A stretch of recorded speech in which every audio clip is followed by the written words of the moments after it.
গোপন কারাগারে শিশুদেরও আটকে রাখতেন হাসিনা, দেয়া হতো না মায়ের দুধ। ছাত্র জনতার গণ অভ্যুত্থানের মুখে দেশ ছেড়ে ভারতে পালিয়েছেন শেখ হাসিনা। এরপর থেকে একের পর এক প্রকাশ্যে আসছে ফ্যাসিস্টের প্রধানমন্ত্রী ও তার পরিবারের নানান অপকর্ম। তার আমলে ঘটা ভয়ঙ্কর এক অপরাধের তথ্য প্রকাশ করেছেন তুরস্কের গণমাধ্যম টিআরটি ওয়ার্ল্ড।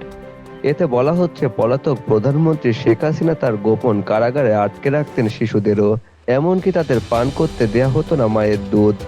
জিজ্ঞাসাবাদের সময় মা বাবার উপর চাপ সৃষ্টির জন্য ব্যবহার করা হতো এসব শিশুদের। সম্প্রতি শেখ হাসিনার আমলে জোরপূর্বক গুমে তদন্তকারী একটি কমিশনের এক তদন্তে সামনে এসেছে ভয়াবহ এই তথ্য। মঙ্গলবার এক প্রতিবেদনে এই তথ্য জানিয়েছে তুরস্কের রাষ্ট্রীয় গণমাধ্যমটি। প্রতিবেদনে বলা হয়েছে, বাংলাদেশের গোপন আটক কেন্দ্রে বন্দী শত শত লোকের মধ্যে বেশ কয়েকটি শিশুও ছিল বলে জানিয়েছেন বর্তমানে ক্ষমতাচ্যুত প্রধানমন্ত্রী শেখ হাসিনার আমলে জোরপূর্বক গুমের তদন্তকারী একটি কমিশন। তদন্ত কমিশন বলছে, নারীদের তাদের সন্তান সহ নিখোঁজ হয়ে যাওয়ার বেশ কয়েকটি ঘটনার বিশদ বিবরণ তাদের কাছে রয়েছে, যার মধ্যে সর্বশেষ এই ধরনের ঘটনা ঘটে 2023 সালে। এছাড়া কমিশন এই বিষয়ে গর্ভবতী নারীর ঘটনা উল্লেখ করেছে। গর্ভবতী ওই নারীকে তার দুটি বাচ্চা সহ আটকে রাখা হয়েছিল এবং সে আটক কেন্দ্রে তাদের মারধরও করা হয়েছিল। মোহাম্মদ সামিল খান, দিগদিগন্ত ডেস্ক।